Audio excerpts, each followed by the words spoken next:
নমস্কার বন্ধুরা, হোম কিচেনে আপনাদের সবাইকে স্বাগত। ভিডিওর থাম্বনেল দেখে আপনারা বুঝেই গেছেন আজকের রেসিপি কি হতে চলেছে। চলুন ভিডিওটি স্টার্ট করা যাক। প্রথমে গ্যাসের ওভেন জ্বালিয়ে তাতে একটি কড়াই বসিয়ে দিলাম।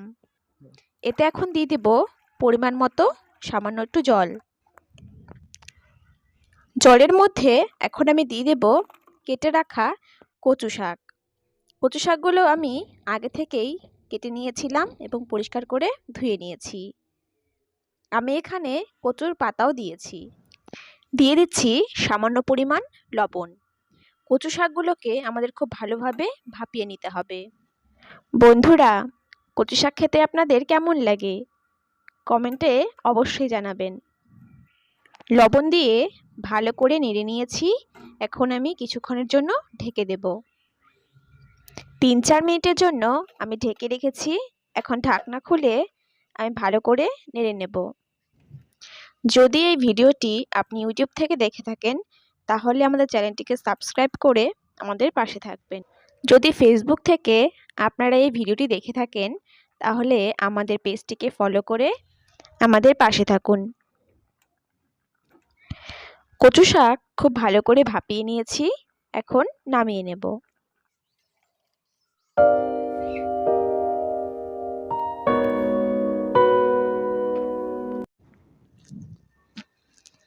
ওভেন জ্বালিয়ে তাতে কড়াই বসিয়ে দিয়েছি। এখন এতে দিয়ে দিব ফরচুন সাদা তেল। আমি এখানে সাদা তেল ব্যবহার করেছি। আপনারা চাইলে সরিষার তেলেও রান্নাটা করতে পারেন।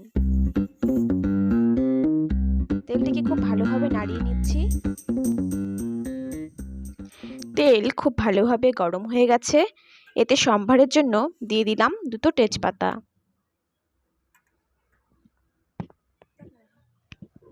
দিয়ে দিচ্ছি আগে থেকে চিড়ে রাখা কাঁচা লঙ্কা।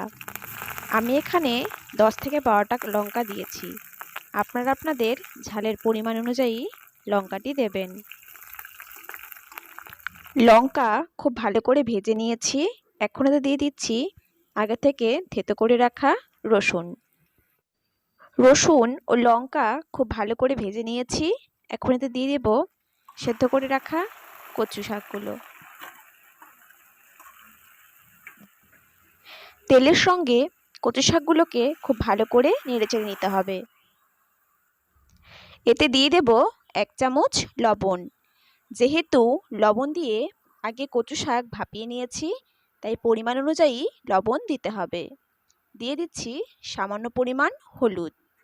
হলুদটি কিন্তু অপশনাল, আপনারা না চাইলে নাও দিতে পারেন। লবণ ও হলুদ দিয়ে ভালো করে নেড়েচেড়ে নিতে হবে।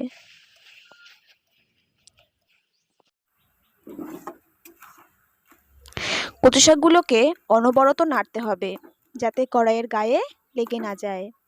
আমি এখানে খুন্তির সাহায্যে কচু শাকগুলোকে থেতে নিচ্ছি। এরকমভাবে থেতে নিলে কচু শাকগুলো খুব ভালোভাবে মিশে যাবে। আমি এখানে 2টো রুই মাছের মাথা নিয়েছি। এখন খুন্তির সাহায্যে ভালো করে ভেঙে কচু শাকে দিয়ে দেব।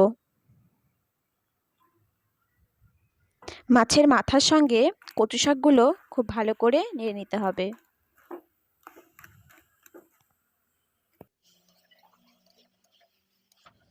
মাছের মাথার সঙ্গে কচু শাক খুব ভালো করে মিশিয়ে নিয়েছি। এখন এতে দিয়ে দিচ্ছি 1 চামচ চিনি। চিনি কিন্তু কচু শাকে দিতেই হবে। চিনি দিয়ে খুব ভালো করে নেড়ে নিতে হবে। ভিডিওটি ভালো লাগলে লাইক এবং কমেন্ট করবেন এবং বন্ধুদের সঙ্গে শেয়ার করতে একদম ভুলবেন না। আমাদের কচু শাক এখানে একদম রেডি হয়ে গেছে। এখন নামিয়ে নেব। ধন্যবাদ।